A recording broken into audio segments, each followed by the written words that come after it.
First World War, Second World War, Korean War, things like that. And the addition of, because he was one of the leaders of the Blackfoot Confederacy, and he was trusted with signing Treaty 7, a peace agreement between the British government, the Canadian government, and the Indigenous people, the Blackfoot people in southern Alberta. We are currently on Treaty 6 land here in Edmonton, and those two treaties basically make up most of Alberta. Yeah, I like his statue because it was protection and wisdom. So he wanted to be a good leader. So, yeah. Next, I want to take you upstairs. Does anyone have to go upstairs?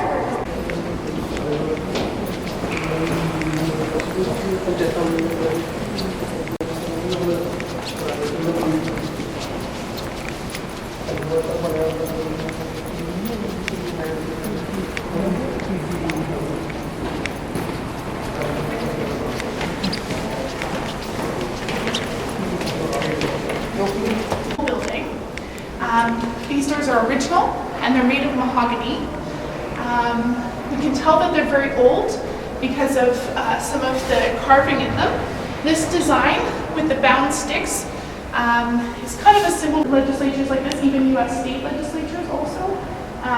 But in 1945, this became very unpopular for most democratic institutions to use because the fascist party started using it around the Second World War. So you can tell these doors are old because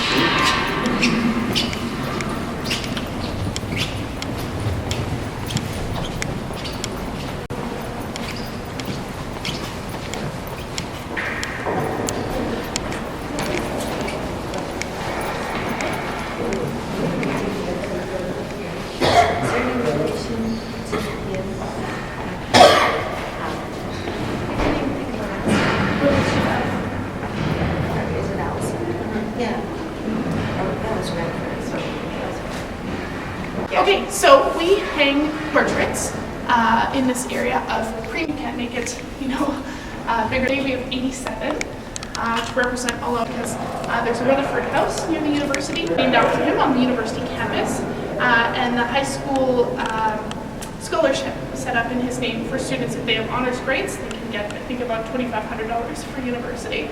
I like the story that when the university first opened, there was no library, and so he opened his own personal library to the students, and he would try and find money in his books, just kind of. When they graduate university, he'd come to his house and he'd give him a tree to plant. Oh, cool. And that's why there's so many trees in front, in the yard. in front going down.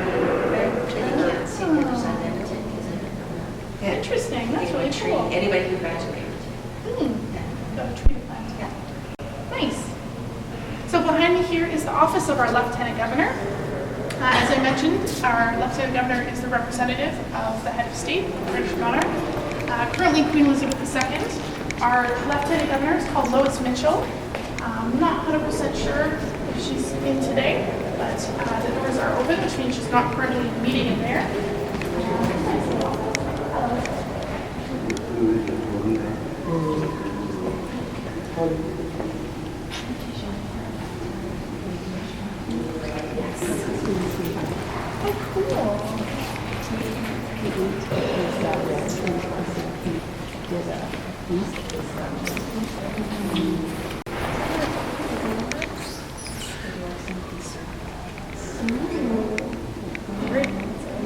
To change.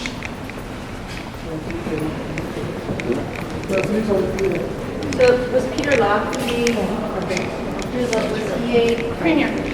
okay.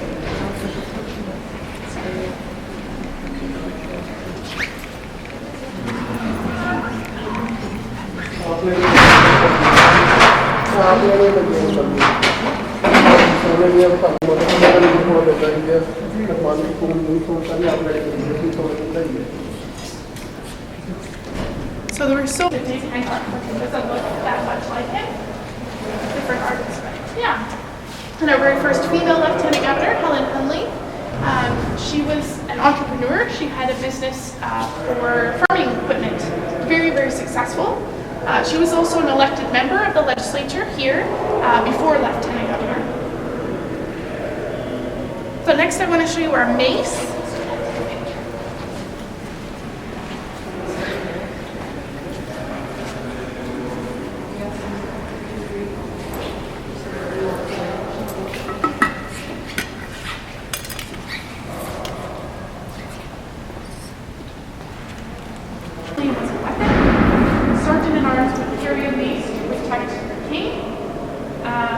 And over time, the meaning of the mace changed you have to have one in a legislature or parliament in order for the discussions to be official. So when you want to make bills, make laws, you must have a mace. And Alberta forgot this until just 2 weeks before our very first session. So they had asked a jewelry company in Calgary to make a mace, and that company said, in 2 weeks, there's no way we're going to be able to make something that we want to put our names on. And so they referred the legislature to a railway governor called Rufus Butterworth. Very funny name. Was the one. Yeah. Yeah. So he would have been carrying something. Potentially. I know that he shot a person, so I think when you're holding a mace, you're not really holding a gun.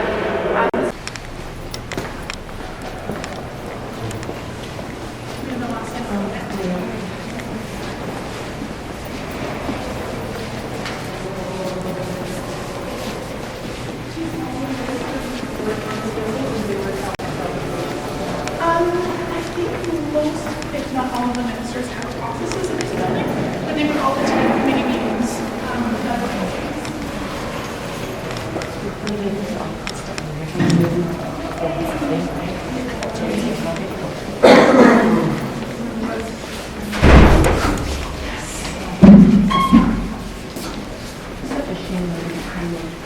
That's the word up to date.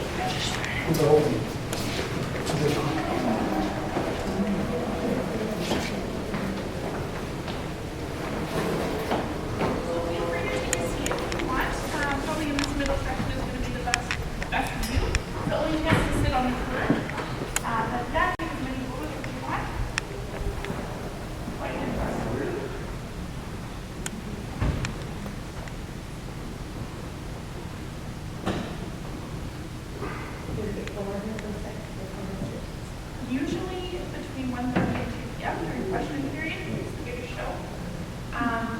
Also when we have the most school groups, we have a class of 20 or 30 kids. We're going to be introduced hired through the Legislative Assembly office, just like I was, just like the pages are. So their boss would be the clerk of the assembly, and yeah, they work for him and for the speaker. Are they like lawyers or? Largely, yeah, and usually like experts in parliamentary law, but yeah, mostly lawyers.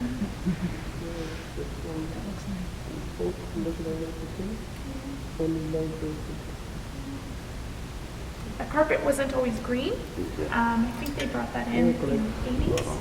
And the earliest legislature that we had here, 1912, after the building was completed, had a very dark blue but patterned carpet, kind of like a hotel ballroom. Like I said, there were only 25 desks, and they actually all faced forwards towards the speaker like a schoolroom. And the walls were curtained, so there was no portrait of the monarch at that time. They didn't bring that in until later. When the monarch does visit Edmonton, do they come here to visit at all? So Queen Elizabeth II was here in 2005, most recently. I don't think she will travel again. It seems like she's delegating a lot of her travel to her younger family members. But yeah, it happens from time to time. I heard a rumor that Prince Charles might come to Ottawa for Canada 150, but I don't know what's going on with that, and I doubt he would come all the way to Alberta because there'd be some buzz about that, I'm sure. So yeah. And where would they sit if they wanted to sit? So when Queen Elizabeth was here, she sat in the speaker's seat and gave a speech.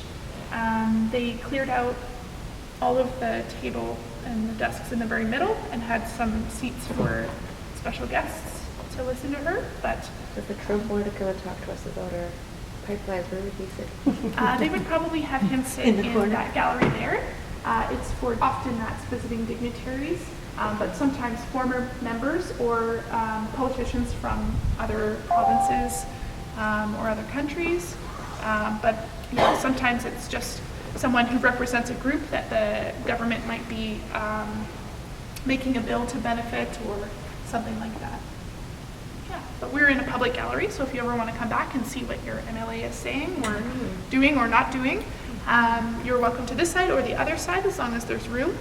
And there's one more gallery above the speaker's chair, that's the media gallery, but it's almost never used because we don't allow any cell phones in or other recording devices while session is on. So it's just easier for media to sort of stay home and watch online. So, yeah. Can you bring your cell phone then in when there's a session? Sorry? You can bring your cell phone though. No. Where do you leave it? Or where do At the security desk that we passed by when we came through, there was that extra metal detector. Okay. So they've got a few of the legislature security services taking all the cell phones. They wouldn't let you bring in your purse. Oh, okay. Good to Yeah, know. nothing fun. So just come to watch and listen. Yeah. Any other questions? Does this conclude the tour? No.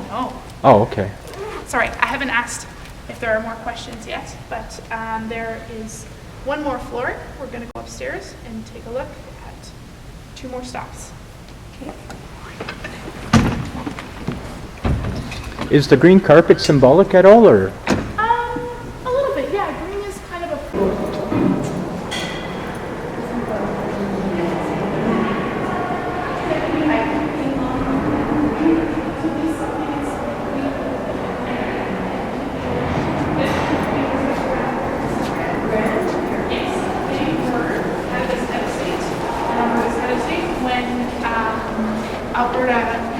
when the building opened.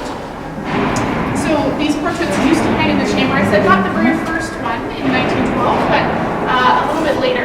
So King George would have been where we saw Queen Elizabeth's portrait, and Queen Mary would have been below where we were sitting.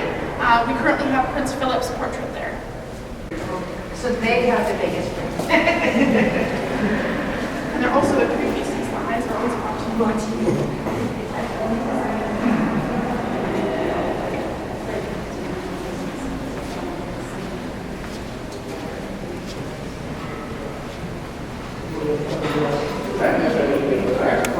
To the very last stop. It's the only one that grade 6 kids remember when they come. It's called the Magic Spot. It's not especially beautiful or historically significant. It's just around the corner, and I think you're going to like it. So they fought against discrimination, but they were somewhat discriminatory themselves, eh? Right, yes. Isn't that ironic? Yes. The unequal fight to fight for equality. So I mentioned the water fountain, came in 1959.